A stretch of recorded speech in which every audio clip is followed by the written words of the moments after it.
महाराष्ट्रातील तमाम आदिवासींना सर्वप्रथम जय आदिवासी, जय जवाहर, जय सेवा। आज महाराष्ट्रामध्ये लोकसभा निवडणुकीचं वातावरण मोठ्या प्रमाणात सुरू आहे। महाराष्ट्रातील तमाम आदिवासी बांधवांना आवाहन करण्यात येतं की आपण मतदानाला जाताना काही ठराविक गोष्टी लक्षात ठेवून आपण मतदान करायचे।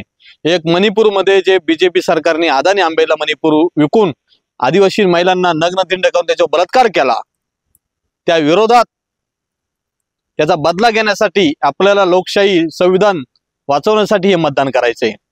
आणि मणिपूरची घटना ही विसरण्यादायक नसल्याने मणिपूरचा आपण बदला घेतला पाहिजे। त्याच पद्धतीने छत्तीसगडमध्ये हसदेव जे जंगल आहे ते अदानीला विकून आदिवासींना तिथून हाकलून लावण्यात आलं, त्यांना तिथून रस्त्यावर आणलं। त्यामुळे हसदेवची घटना विसरण्यालायक नाही।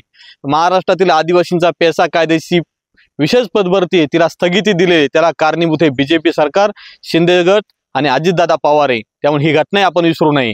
आदिवासींचं आरक्षण धोक्यात आलेलं आहे, शिक्षणाचं खाजगीकरण, नोकऱ्यांचं खाजगीकरण झालेलं आहे, ते वाचवण्यासाठी आणि आदिवासींच्या आरक्षणामध्ये इतर समाजाला धनगरांसारख्यांना घुसखोरी करण्याचा प्रयत्न हे बीजेपी सरकारने केलेले।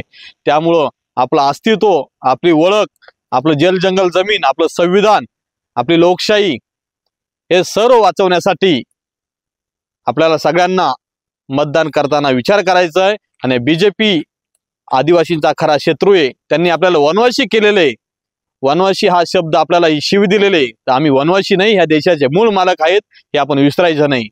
त्यामुळे आपण मतदान करताना प्रामाणिकपणे कोणत्याही भूलथापांना बळी न पडता, कोणत्याही आमिषाला बळी न पडता प्रामाणिकपणे लोकशाही मार्गाने संविधान वाचवण्यासाठी हे मतदान करावे।